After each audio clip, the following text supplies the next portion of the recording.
नमस्कार दोस्तों, इस वीडियो में आधुनिक भारत के इतिहास से संबंधित सभी महत्वपूर्ण पॉइंट को डिस्कस किया जाएगा। ये आपके पार्ट 3 है। इसका पहले पार्ट 1 और पार्ट 2 अपलोड हो चुका है। जो नहीं देखे जाके देख सकते हैं। प्लेलिस्ट में वीडियो आपको मिल जाएगा। और इस वीडियो में टोटल आपके 3 चैप्टर का क्वेश्चन को डिस्कस किया जाएगा। कौन कौन चैप्टर का? तो पहला है ब्रिटिश राजनीतिक एवं प्रशासनिक नीतियाँ। दूसरा है ब्रिटिश शासन का भारतीय अर्थव्यवस्था पर प्रभाव। और तीसरा है 1857 की क्रांति। तो इन तीनों चैप्टर से संबंधित जितना भी इम्पोर्टेंट प्रश्न हैं, सारे प्रश्न को इस वीडियो में डिस्कस किया जाएगा। आप सभी लोग वीडियो को ध्यान से देखिएगा। और इसका पीडीएफ टेलीग्राम ग्रुप पर अपलोड कर दिया जाएगा। आप लोग वहां से इसका पीडीएफ को डाउनलोड कर सकते हैं। तो आइए देखते हैं पहला क्वेश्चन। पहला चैप्टर है ब्रिटिश राजनीतिक एवं प्रशासनिक नीतियों के बारे में। इसमें पहला क्वेश्चन है कि अंग्रेजों का भारत पर वास्तविक राजनीतिक नियंत्रण कब प्रारंभ हुआ? तो इलाहाबाद की संधि से प्रारंभ होता है। इलाहाबाद की संधि कब होता है? तो वर्ष 1765 को होता है। यहाँ पर ध्यान रखिएगा, वास्तविक राजनीतिक नियंत्रण जो है कब से प्रारंभ होता है? तो इलाहाबाद की संधि के माध्यम से प्रारंभ होता है, वर्ष 1765 को होता है। बंगाल में द्वैध शासन किसके द्वारा लागू किया गया था? तो लॉर्ड क्लाइव के द्वारा लागू किया गया था। लॉर्ड क्लाइव के द्वारा लागू किया गया था। कब लागू किया गया था? तो 1765 में लागू किया गया था। वर्ष 1772 में किस गवर्नर ने द्वैध शासन को समाप्त किया? तो किसके द्वारा समाप्त किया गया? वारेन हेस्टिंग्स के द्वारा समाप्त किया गया। वारेन हेस्टिंग्स के द्वारा समाप्त किया गया द्वैध शासन व्यवस्था को। और किसके द्वारा लागू किया गया था? तो लॉर्ड क्लाइव के द्वारा लागू किया गया था। लॉर्ड क्लाइव के द्वारा लागू किया गया था। भारत में न्यायिक सेवा का जन्मदाता किसे माना जाता है? तो वारेन हेस्टिंग्स को माना जाता है। वेरी वेरी इंपॉर्टेंट पॉइंट है। भारत में न्यायिक सेवा का जन्मदाता किसे माना जाता है? वारेन हेस्टिंग्स को माना जाता है। वारेन हेस्टिंग के कार्यकाल में रेगुलेटिंग एक्ट 1773 के अंतर्गत वर्ष 1774 में जो है कलकत्ता में सुप्रीम कोर्ट की स्थापना की गई। और इसके प्रथम जो मुख्य न्यायाधीश कौन होते हैं? तो सर एलिजा एम्पे होते हैं। सर एलिजा एम्पे होते हैं। इसे दोबारा देखिए, इंपॉर्टेंट है। वारेन हेस्टिंग के कार्यकाल में रेगुलेटिंग एक्ट 1773 आता है। और रेगुलेटिंग एक्ट 1773 के माध्यम से जो है वर्ष 1774 में कलकत्ता में एक सुप्रीम कोर्ट की स्थापना की जाती है। और इसके प्रथम मुख्य न्यायाधीश कौन होते हैं? तो sir Elijah Impey. Very very important point है। भारत में पुलिस सेवा एवं सिविल सेवा का जन्मदाता किसे माना जाता है? तो लॉर्ड कॉर्नवालिस को माना जाता है। वर्ष 1863 में प्रथम भारतीय आईसीएस अधिकारी बनने का गौरव किसे प्राप्त हुआ? तो सत्येंद्र नाथ टैगोर को। सत्येंद्र नाथ टैगोर को जो है 1863 में प्रथम भारतीय आईसीएस अधिकारी बनने का गौरव प्राप्त हुआ, आज का आईएएस। ब्रिटिश भारत में लोक सेवा संबंधी आयोग के बारे में समझिए। पहला है एचिंसन आयोग। एचिंसन आयोग ये कब गठित होता है? तो 1886 में गठित होता है। और इस समय भारत के वायसराय कौन होते हैं? तो लॉर्ड डफरिन भारत के वायसराय होते हैं। नेक्स्ट है इस लिंगटन आयोग। इस लिंगटन आयोग इसका गठन कब होता है? 1912 में। और इस समय वायसराय कौन होते हैं? लॉर्ड हार्डिंग द्वितीय होते हैं। ली आयोग इसका गठन कब होता है? तो 1923 में होता है। और इस समय भारत के वायसराय कौन थे? लॉर्ड रीडिंग थे। लॉर्ड रीडिंग थे। भारत सरकार अधिनियम 1935 के अंतर्गत जो है संघीय सेवा के गठन का प्रावधान किस आयोग के सुझाव पर किया गया? तो ली आयोग के सुझाव पर किया गया था। ली आयोग के सुझाव पर किया गया था। भूमि सुधार के उद्देश्य से भारत में अस्थायी बंदोबस्त प्रणाली किसके द्वारा लागू की गई? तो लॉर्ड कॉर्नवालिस के द्वारा लागू किया गया अस्थायी बंदोबस्त भारत में। कब लागू किया गया? तो 1793 में लागू किया गया अस्थायी बंदोबस्त। भारत में साम्राज्य विस्तार के उद्देश्य से सहायक संधि प्रणाली की शुरुआत किसके द्वारा की गई? तो लॉर्ड वेलेस्ली के द्वारा किया गया था। वेरी वेरी इंपॉर्टेंट है। भारत में साम्राज्य विस्तार के उद्देश्य से सहायक संधि प्रणाली की शुरुआत किसके द्वारा की गई? तो लॉर्ड वेलेस्ली के द्वारा किया गया था। सहायक संधि स्वीकार करने वाला प्रथम राज्य कौन था? तो हैदराबाद था। कौन था? हैदराबाद। कब स्वीकार करता है? तो 1798 को स्वीकार करता है। बेअपगत का सिद्धांत या राज हड़प नीति डॉक्ट्रिन्स ऑफ लेप्स को किसके द्वारा लागू किया गया था? तो लॉर्ड डलहौजी के द्वारा लागू किया गया था। लॉर्ड डलहौजी के द्वारा लागू किया गया था। बेअपगत का सिद्धांत या राज हड़प नीति को किसके द्वारा लागू किया गया था? तो लॉर्ड डलहौजी के द्वारा लागू किया गया था। राज हड़प नीति में कहा गया है कि ऐसे राज्य जिनका निर्माण अंग्रेज़ों के सहयोग से हुआ है उन्हें राज्य के उत्तराधिकारी के लिए गोद लेने का अधिकार प्राप्त नहीं होगा। इसे दोबारा देख लीजिए। राज हड़प नीति में कहा गया कि ऐसे राज्य जिनका निर्माण अंग्रेज़ों के सहयोग से हुआ है उन्हें राज्य के उत्तराधिकारी के लिए गोद लेने का अधिकार प्राप्त नहीं होगा। किस रिपोर्ट के आधार पर डलहौजी ने अवध का अधिग्रहण किया? तो आउटरम की रिपोर्ट के आधार पर इसे नोट कीजिएगा, बार बार एग्जाम में पूछा जाता है। बेअपगत सिद्धांत के अंतर्गत अधिग्रहित किए गए राज्य के बारे में देखिए। एक साइड आपके राज्य और एक साइड आपके वर्ष है।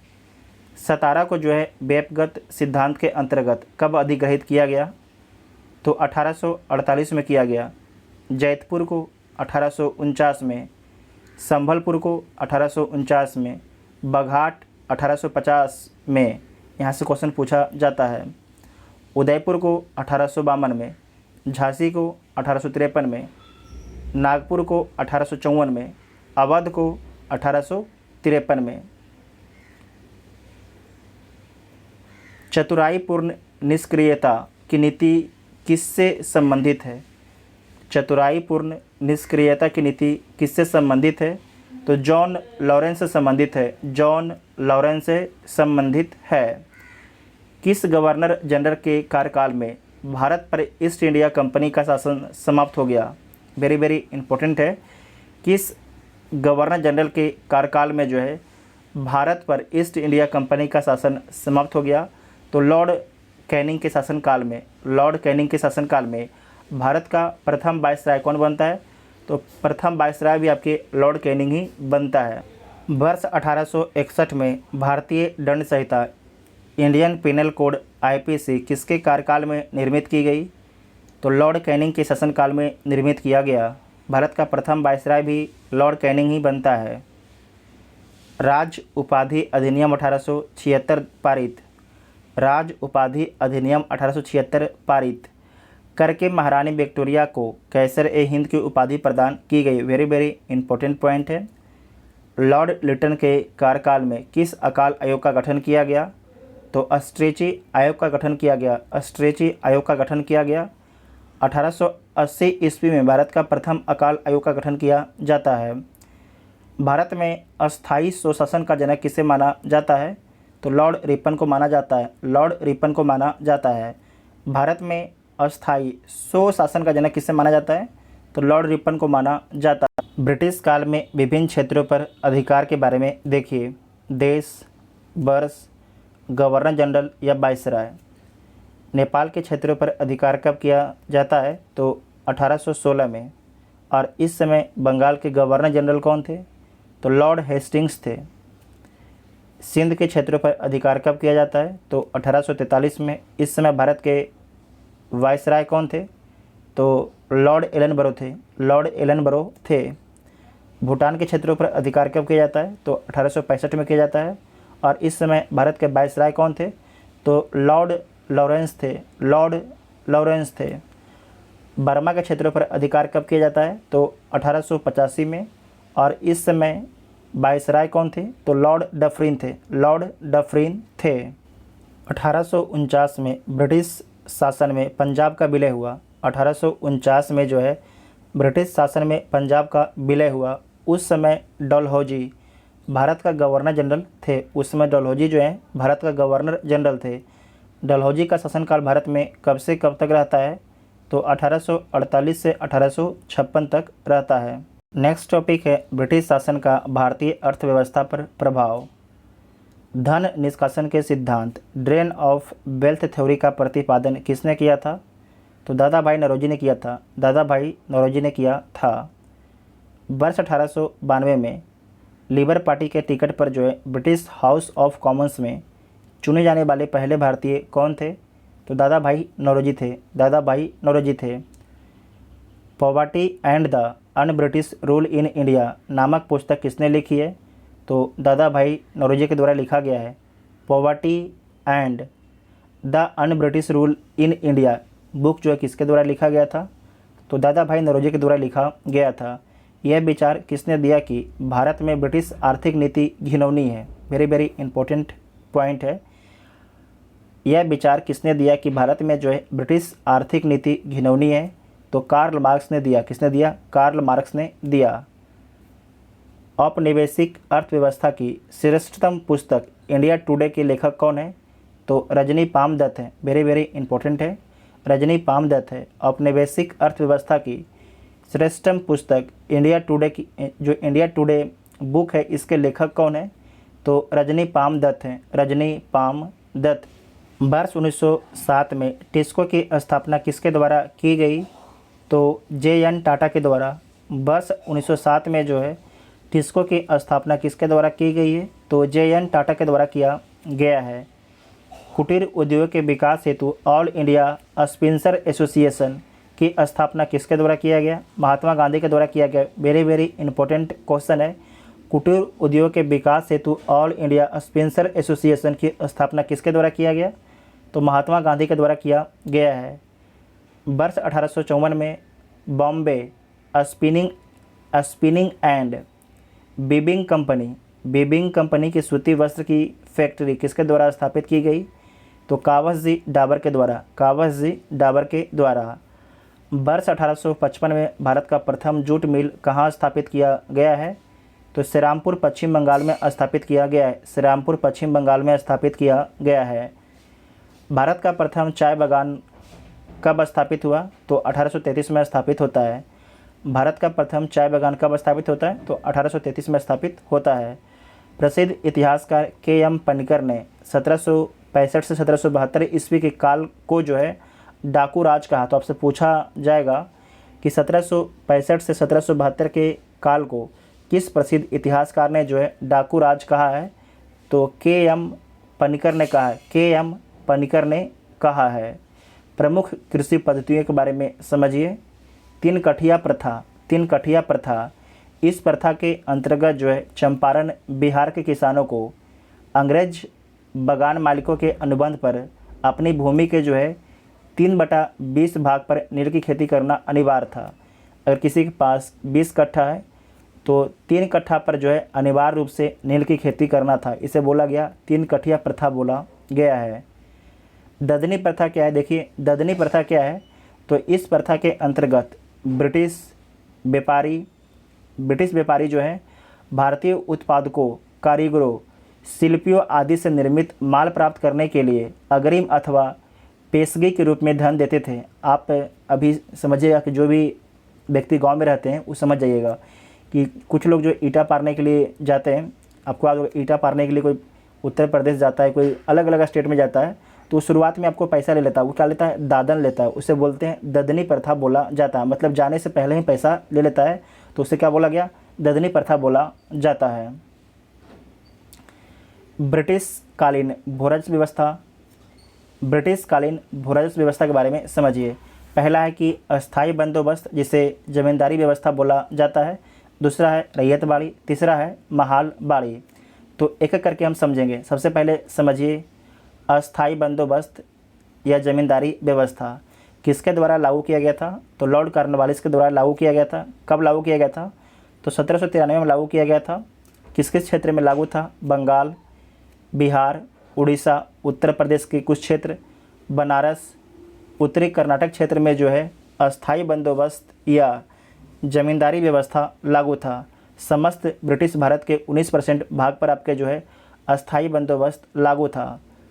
भूमि अधिग्रहण सदैव के लिए जमींदार को, जो अस्थाई बंदोबस्त था इसमें भूमि का मालिक कौन होता था? एक तरीके से जमींदार होता था। ठीक है, जमींदार होता था। ब्रिटिश सरकार को राजस्व देने की उत्तरदायित्व किसकी होती थी? तो जमींदार की भी होती थी। मालिक आपके जमींदार होता था। और जो भूराजस्व था, लगान था, वो किसे देने के लिए बाध्य था? जमींदार। तो अंग्रेज को देने के लिए बाध्य था जमींदार। मतलब कि जमींदार जो है लगान को वसूलता था और लगान अंग्रेज़ों को दे देता था। ठीक है, उसके बाद समझिए रैयतवाड़ी व्यवस्था। ये क्या थी? रैयतवाड़ी व्यवस्था जो है टॉमस मुनरो के द्वारा लागू किया गया था। कब लागू किया गया? 1820 में लागू किया जाता है। और किस किस क्षेत्र में लागू होता है? तो बम्बई, मद्रास और असम के क्षेत्रों में रैयतवाड़ी व्यवस्था आपके लागू होता है। समस्त ब्रिटिश भारत के भूमि का 51% हिस्से पर आपके लागू होता है, जबकि जो अस्थाई बंदोबस्त था ये 19% हिस्से पर लागू था। जबकि जो रैयतवाड़ी व्यवस्था है ये आपके 51% हिस्से पर लागू था। भूमि का मालिक इसमें किसान होता था, जबकि अस्थाई बंदोबस्त में भूमि का मालिक कौन होता था? जमींदार होता था। ब्रिटिश सरकार को जो है राजस्व देने की जिम्मेदारी किसकी थी? किसान की थी। जबकि अस्थाई बंदोबस्त में किसकी थी? तो जो आपके रैयतवाड़ी व्यवस्था में ब्रिटिश सरकार को राजस्व देने की जिम्मेदारी किसका था? तो किसान का था।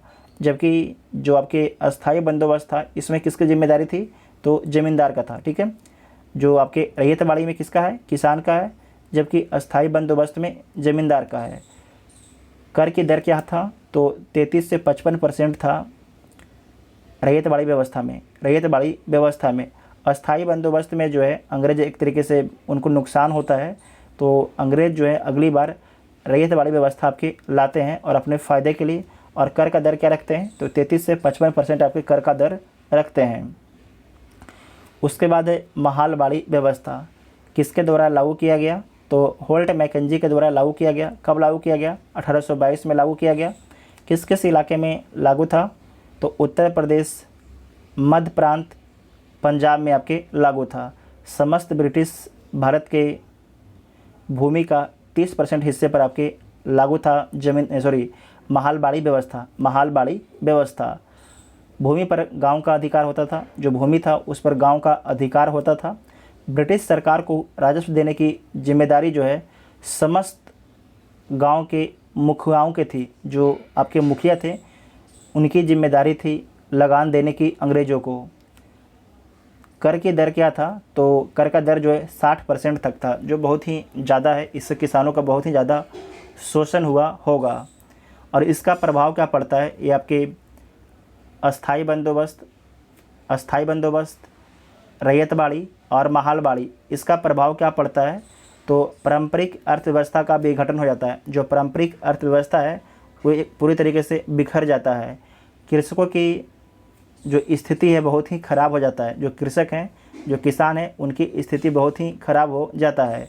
कृषि में ठहराव तथा अवनति, जो कृषि है, कृषि एक तरीके से रुक जाती है। और साथ ही साथ जो कृषि है उसका पतन भी होने लगता है। बहुत से किसान जो है कृषि छोड़ के कोई और व्यवसाय अपनाने लगते हैं, अलग अलग व्यवसाय अपनाने लगते हैं। इससे क्या होता है? जो कृषि है इसका अपने पतन की ओर उन्मुख हो जाता है कृषि। ठीक है, पुराने ज़मींदारों का उन्मूलन, नए ज़मींदारों का उदय। इसमें आपको याद रखना है जो पुराने ज़मींदार थे ये किसान को समझते थे कि अगर बारिश नहीं पड़ा है तो खेती नहीं हुआ तो लगान नहीं वसूलना है। जबकि जो नए ज़मींदार थे ये कॉन्ट्रैक्ट बेसिस पर आपके ज़मींदारी खरीदते थे, तो ये जबरन जो है जाके किसान से आपकी लगान का वसूली करते थे। इससे किसानों का बहुत ही ज़्यादा शोषण हुआ है। कृषि का वाणिज्यीकरण हो गया। कृषि का वाणिज्यीकरण कैसे हो गया? जहाँ पर दाल, चावल, गेहूं का उत्पादन किया जाता था, अब कपास, चाय का उत्पादन किया जाने लगा। इससे किसानों को भारी नुकसान हुआ। किसान का जो खदान फसल था उसका उत्पादन नहीं हुआ और किसान जो है भूखमरी का शिकार होते हैं। नेक्स्ट पॉइंट है कि वह कौन सी भूराजस्व व्यवस्था थी जो सर्वाधिक ब्रिटिश क्षेत्रों पर लागू थी? तो रैयतवाड़ी व्यवस्था कितने % इलाके पर लागू था? तो 51% इलाके पर आपके लागू था। अस्थाई बंदोबस्त, परमानेंट सेटलमेंट का सिद्धांत किससे संबंधित है? तो भूराजस्व के निर्धारण से संबंधित है। भूराजस्व के निर्धारण से संबंधित है। भारत में रेलवे का जनक के बारे में देखिए। लॉर्ड डलहौजी को भारत में रेलवे का जनक माना जाता है। डलहौजी के प्रयत्नों के कारण ही महाराष्ट्र में सन 1853 में बम्बई से थाने तक प्रथम रेलवे चलाई गई। ये वेरी इंपॉर्टेंट पॉइंट है। लॉर्ड डलहौजी को भारत में रेलवे का जनक माना जाता है। लॉर्ड डलहौजी के प्रयत्नों के कारण ही जो है महाराष्ट्र में सन 1853 में बम्बई से थाने तक प्रथम रेल चलाई गई, इतना आपको ध्यान में रखना है।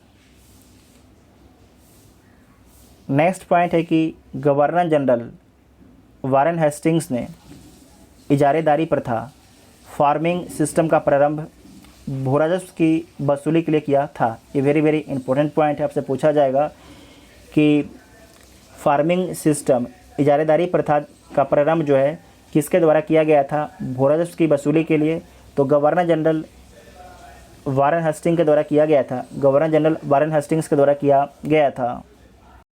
नेक्स्ट टॉपिक है सन 1857 की क्रांति के बारे में समझिए। 1857 की क्रांति सर्वप्रथम कहाँ से प्रारंभ होती है?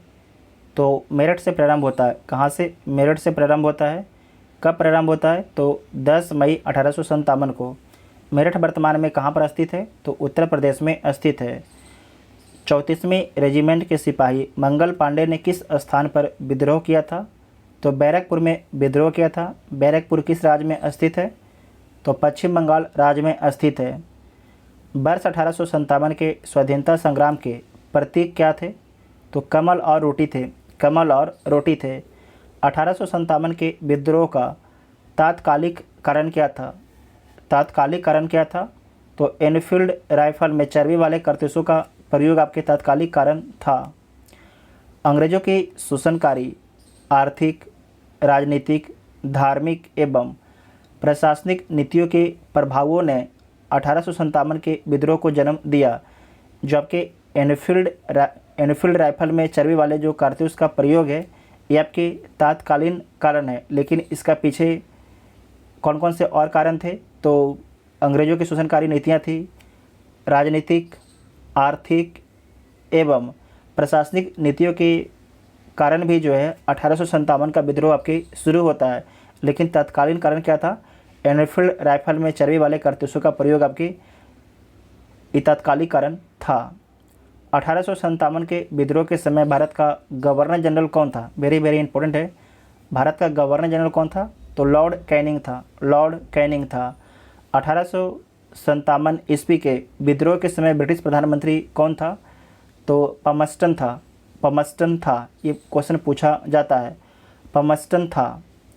1857 ईस्वी के स्वतंत्रता संग्राम से संबंधित पहली घटना कौन सी थी? तो इसकी जो पहली घटना थी सैनिकों का दिल्ली के लाल किले पर पहुंचना। वेरी वेरी इंपॉर्टेंट है। 1857 ईस्वी के स्वतंत्रता संग्राम से संबंधित पहली घटना कौन सी थी? तो सैनिकों का दिल्ली के लाल किले पर पहुंचना। 1857 के विद्रोह में भाग लेने वाले सर्वाधिक सैनिक किस राज्य या क्षेत्र से थे? तो अवध से थे। कहाँ से? अवध से थे। 1857 ईस्वी में किसने इलाहाबाद को आपातकालीन मुख्यालय बनाया? तो किसके द्वारा बनाया गया था? लॉर्ड कैनिंग के द्वारा बनाया गया था। केंद्रीय संगठन की कमी तथा सुनियोजित रणनीति के अभाव में 1857 का विद्रोह जो है असफल रहता है। केंद्रीय संगठन की कमी तथा सुनियोजित रणनीति के अभाव में जो है 1857 का विद्रोह आपके असफल रहता है।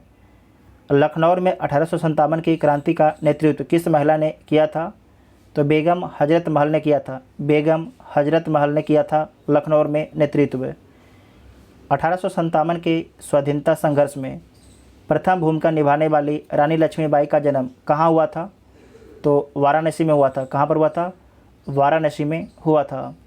रानी लक्ष्मी को अंतिम युद्ध में किसने पराजित किया? तो कैप्टन ह्यूरोज ने पराजित किया। कैप्टन ह्यूरोज ने पराजित किया है। असम में 1857 की क्रांति का नेता कौन है? तो दीवान मनीराम दत्त थे। असम में 1857 की क्रांति का नेता कौन थे? दीवान मनीराम दत्त थे। फैजाबाद से विद्रोह कर रहे किस क्रांतिकारी को पकड़ने के लिए अंग्रेज़ों ने जो है 50,000 रुपये का इनाम रखा था? तो मौलवी अहमदुल्ला को पकड़ने के लिए। मौलवी अहमदुल्ला को पकड़ने के लिए। कानपुर से विद्रोह का नेतृत्व कर रहे नाना साहब ने किसे अपना सेनापति नियुक्त किया? तो तात्या तोपे को अपना सेनापति नियुक्त किया। जो तात्या तोपे हैं इनका एक और नाम है रामचंद्र पांडुरंग। रामचंद्र पांडुरंग। 1857 के विद्रोह के दौरान मुगल बादशाह बहादुर शाह जफर ने किसे अपना सेनापति नियुक्त किया? तो वक्त खां को वेरी वेरी इंपॉर्टेंट है। 1857 के विद्रोह के दौरान मुग़ल बादशाह बहादुर शाह जफ़र ने किसे अपना सेनापति नियुक्त किया? तो वक्त खां को नियुक्त किया। 1857 ईस्वी के विद्रोह के प्रमुख केंद्र एवं उसके विद्रोही नेता के बारे में देखिए। 1857 ईस्वी के विद्रोह के प्रमुख केंद्र व प्रमुख विद्रोही नेता के बारे में देखिए। ये एग्ज़ाम में पूछा जाता है यहाँ से। केंद्र, विद्रोही नेता, विद्रोह तिथि और दमनकर्ता। दिल्ली में 1857 क्रांति का नेतृत्व किसके द्वारा किया गया था? तो बहादुर शाह द्वितीय के द्वारा किया गया था। और बहादुर शाह द्वितीय के सैन्य कमांडर कौन थे? तो वक्त खां थे। कौन थे? वक्त खां थे। विद्रोह कब होता है? तो 11 मई 1857 को होता है। 11 मई 1857 को होता है। और किसके द्वारा दमन कर दिया जाता है?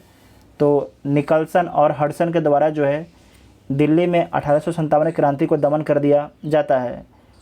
लखनऊ में विद्रोही नेता कौन है? तो बेगम हजरत महल और बिरजिस कादरी हैं। बेगम हजरत महल और बिरजिस कादरी हैं। विद्रोह कब हुआ था लखनऊ में? तो 4 जून 1857 को हुआ था। इसके दमनकर्ता कौन है? कॉलिन कॉम्फबेल हैं। झांसी और ग्वालियर, यहाँ विद्रोही नेता कौन है? तो रानी लक्ष्मीबाई हैं झांसी में। और ग्वालियर में कौन है? तात्या तोपे हैं। यह विद्रोह होता कब है? तो 4 जून 1857 को होता है। और किसके द्वारा दबाया गया? तो जनरल हुरोज के द्वारा दबाया गया। जनरल हुरोज के द्वारा इसे दबाया गया था। कानपुर में नेतृत्व किसके द्वारा किया गया? नाना साहब और तात्या तोपे के द्वारा किया गया। जो आपके कानपुर में ये विद्रोह कब होता है? तो 5 जून 1857 को होता है। इसका दमन किसके द्वारा किया गया? तो कॉलिन कैंपबेल के द्वारा किया गया है।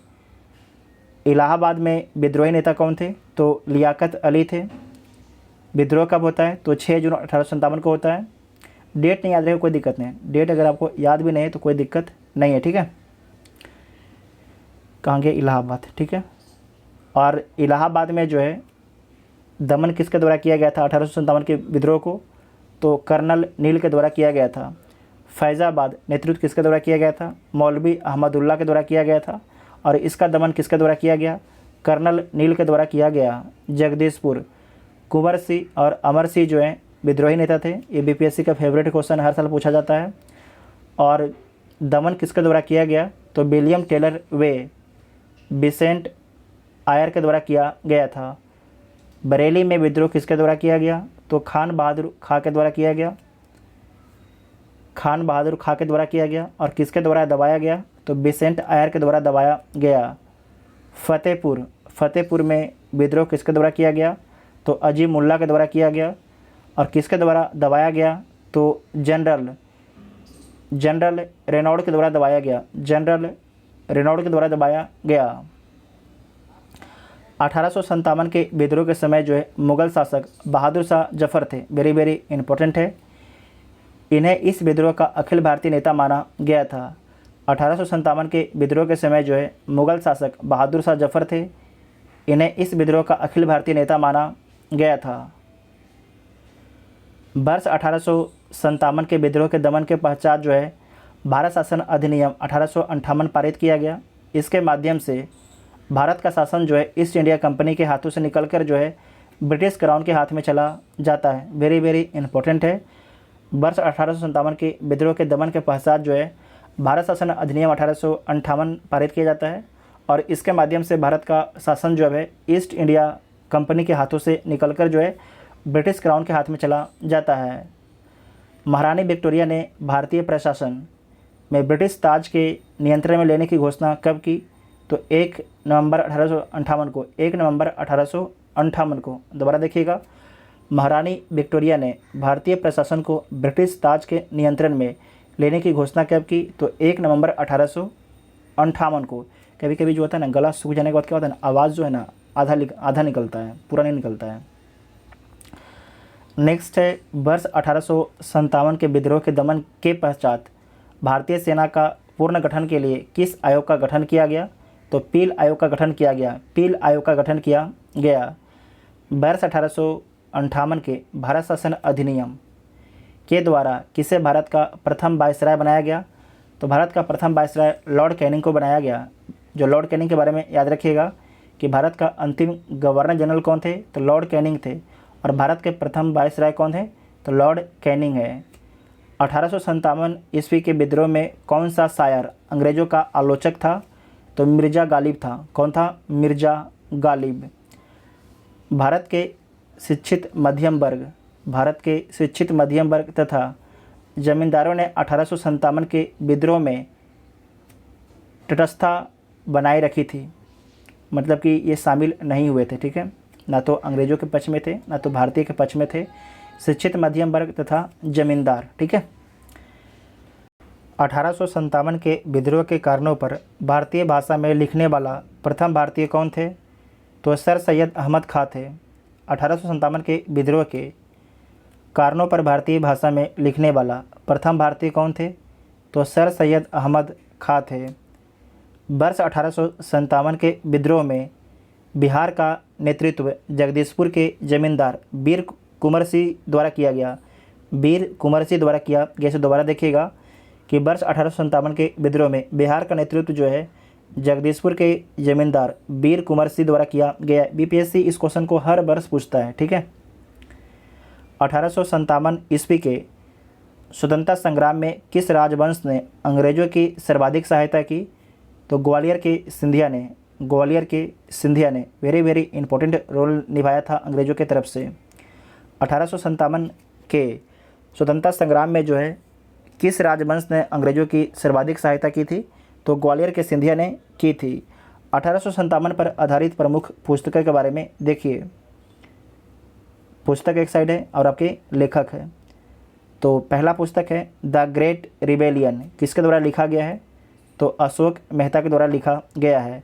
First bar of independence Vinayak Damodar Savarkar के द्वारा लिखा गया है। 1815-7 किसके द्वारा लिखा गया है? तो एस.एन. सेन के द्वारा लिखा गया है। 1815-7 किसके द्वारा लिखा गया? 1857 जो बुक है किसके द्वारा लिखा गया है? तो एस.एन. सेन के द्वारा लिखा गया है। सिपाही mutiny and the revolt of 1857 ये किसके द्वारा लिखा गया है? तो आर.सी. मजूमदार के द्वारा लिखा गया है। आर.सी. मजूमदार के द्वारा लिखा गया है। हिस्ट्री ऑफ इंडियन म्यूटनी किसके द्वारा लिखा गया है? तो टी.आर. होम्स के द्वारा लिखा गया है। टी.आर. होम्स के द्वारा लिखा गया है। Rebellion 1857 PC. जोशी के द्वारा लिखा गया है। College of the Indian revolt sir Syed Ahmed Khan के द्वारा लिखा गया है। College of the Indian revolt जो है सर सैयद अहमद खान के द्वारा लिखा गया है। किसने 1857 के विद्रोह को स्वतंत्रता की पहली लड़ाई कहा था? तो बी.डी. सावरकर ने कहा था। किसने कहा था? बी.डी. सावरकर ने कहा था। 1857 के विद्रोह को एक षड्यंत्र की संज्ञा किसने दी है? तो सर जेम्स आउट्रम्प एवं डब्ल्यू टेलर के द्वारा दिया गया था। वेरी इंपॉर्टेंट प्रश्न है। नेक्स्ट है तथाकथित, ये कथन है। ठीक है। प्रथम राष्ट्रीय स्वतंत्रता संग्राम ना प्रथम है, ना राष्ट्रीय है, ना ही जो है स्वतंत्रता संग्राम है। यह कथन किसका है? तो आर.सी. मजूमदार का है। इस कथन पर जो है यूपीएससी भी क्वेश्चन पूछ चुका है और बीपीएससी भी आपके क्वेश्चन पूछ चुका है। भारतीय स्वाधीनता आंदोलन का सरकारी इतिहासकार कौन था? तो एस.एन. सेन था। एस.एन. सेन था। 1857 के विद्रोह पर आधारित प्रमुख मत के बारे में देखिए। एक साइड इतिहासकार है, एक साइड आपके मत है। Doctor SN. सेन, इनका मत क्या है? तो जो कुछ धर्म के लड़ाई के रूप में प्रारंभ होता है, 1857 क्रांति के बारे में बोला जा रहा है, वो आपके स्वतंत्रता संग्राम के रूप में समाप्त होता है। इसे दोबारा देखिए। जो कुछ धर्म की लड़ाई के रूप में प्रारंभ हुआ वो स्वतंत्रता संग्राम के रूप में समाप्त हुआ। ये किसका कथन है? तो डॉक्टर एस.एन. सेन का कथन है 1857 क्रांति के बारे में। 1857 ईस्वी के विद्रोह का स्वरूप राष्ट्रीय, ये किसका कथन है? तो अशोक मेहता का कथन है। 1857 का विद्रोह एक सुनियोजित राष्ट्रीय स्वतंत्रता संग्राम था, यह किसका कथन है? बीडी सावरकर का है। 1857 का विद्रोह जो है एक सुनियोजित राष्ट्रीय स्वतंत्रता संग्राम था, यह किसका कथन है? बीडी सावरकर का कथन है। नेक्स्ट है कि तथाकथित प्रथम राष्ट्रीय संग्राम ना तो प्रथम, ना ही राष्ट्रीय, ना ही स्वतंत्रता संग्राम था, ये किसका कथन है? तो डॉक्टर आर.सी. मजूमदार का है। Doctor RC. मजूमदार का है। यह पूर्णतः सिपाही विद्रोह था, ये किसका कथन है?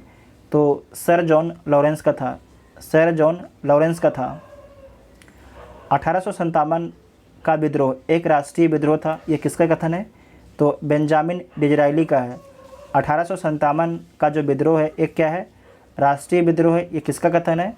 तो बेंजामिन डिज़रायली का ये कथन है। 1857 का विद्रोह जो है केवल एक सैनिक विद्रोह था, जिसका तात्कालिक कारण चर्बी युक्त कारतूस था, ये किसका कथन है? पी रॉबर्टसन का है। पी रॉबर्टसन का ये कथन है। यह सभ्यता एवं बर्बरता का संघर्ष है, ये किसका कथन है? टी.आर. होम्स का है। टी.आर. होम्स का है। ये सारे अंग्रेज हैं, ठीक है। यह अंग्रेज़ों के विरुद्ध हिंदू मुसलमानों का षड्यंत्र था, ये किसका कथन है? डब्ल्यू टेलर और जेम्स आउट्रम्प, ये दोनों आपके अंग्रेज हैं। यह ईसाई धर्म के विरुद्ध एक धर्म युद्ध था, ये किसका कथन है? तो रीज का कथन है। किसका कथन है? रीज का कथन है। उसके बाद एक इम्पोर्टेंट प्रश्न है कि रानी लक्ष्मीबाई की मृत्यु पर ह्यूरोज ने कहा था कि भारतीय विद्रोहियों में एक अकेली पुरुष कौन थी? तो रानी लक्ष्मीबाई थी। ये वेरी इंपॉर्टेंट प्रश्न है, इसके बारे में क्वेश्चन पूछा जाता है कि जो रानी लक्ष्मीबाई हैं उनके बारे में किस ब्रिटिश सैन्य कमांडर ने बोला कि भारतीय विद्रोहियों में वह एक अकेली मर्द थी, एक अकेली पुरुष थी? तो जो कमांडर था ह्यूरोज के द्वारा बोला गया। किसके द्वारा? ह्यूरोज के द्वारा ये कथन बोला जाता है।